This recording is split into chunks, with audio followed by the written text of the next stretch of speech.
Ya tentu kita pertama silaturahim karena kita juga di PBPMI baru berjalan 7 bulan, kurang dari 7 bulan ya Mas. Kemudian juga beliau baru saja terpilih di Muktamar kemarin ya, kenalan sembari juga ngobrol-ngobrol tentang NU, tentang PMI, tentang banyak hal. Ini saya sama Sekjen dan sama Bendung.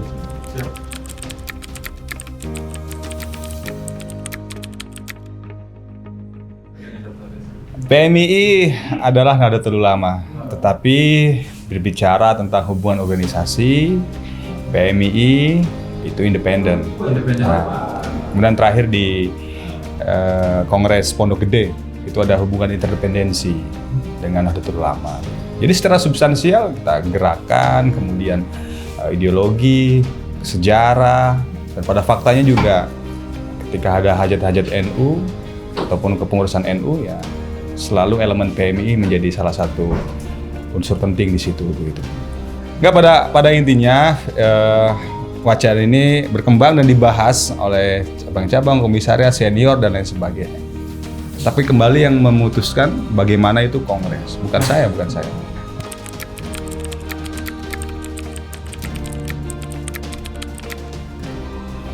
Tadi dipaparkan oleh beliau Gus Yahya, PMI harus banyak mengambil peran di 3 isu utama. Yang pertama intelektualisme, yang kedua adalah teknokrat, ya, yang ketiga itu di entrepreneurship. Nah kita di PBPMI juga saya lihat di PKC dan tingkatan PC cabang sudah mulai bisa menerjemahkan ini dalam bentuk program kerja, baik itu yang bersifat kaderisasi ataupun di gerakan maupun juga di dakwah. Nah, jadi sudah mulai kita bergerak juga ke arah sana. Lokakarya atau semisal musyawarah kaderisasi lah begitu. Bagaimana kemudian kaderisasi di PMI yang formal, non formal maupun informal itu bisa menjawab tantangan kebutuhan pada hari ini.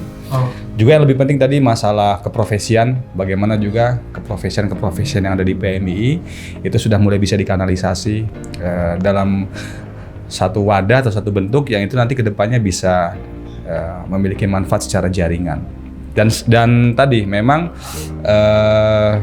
bahasnya apa, masih banyak yang berserak begitu ya, karena secara faktanya sudah banyak kok kader-kader kita yang ekonom, yang entrepreneur, yang bergerak di dunia kesehatan dan sebagainya.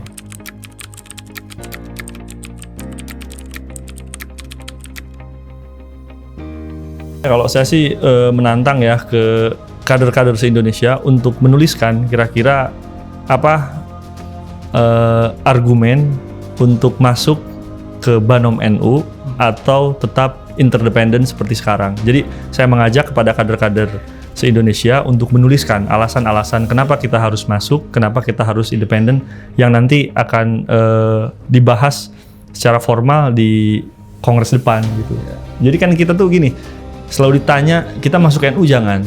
Saya jawab dulu alasan kenapa kita harus masuk atau alasan kenapa kita jangan masuk. Nah, saya pengen teman-teman itu menumpahkan argumen keresahan biar kita tahu gitu apa ZG sahabat-sahabat ini di daerah itu seperti apa alasan-alasannya gitu.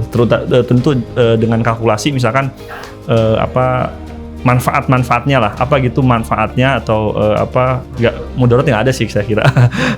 Apa sih keuntungan jika kita masuk menjadi Banom atau enggak. Tetapi tadi seperti disampaikan Ketum bahwa secara de facto kita NU. Jadi dia nggak ada di rese Republik ini, nggak usah dipertanyakan lah. De facto kita bagian dari NU, lahir batin. Nah kalau de facto itu kalau de jure itu based on keputusan Kongres yang nanti diputuskan tidak hanya kami PB tetapi semua pengurus cabang dan PKC.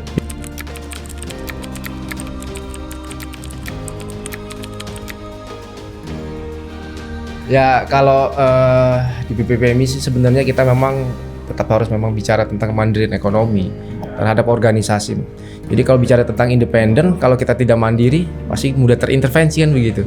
Jadi memang kita juga akan terus membangun kolaborasi dengan banyak stakeholder bicara tentang kemandirian ekonomi.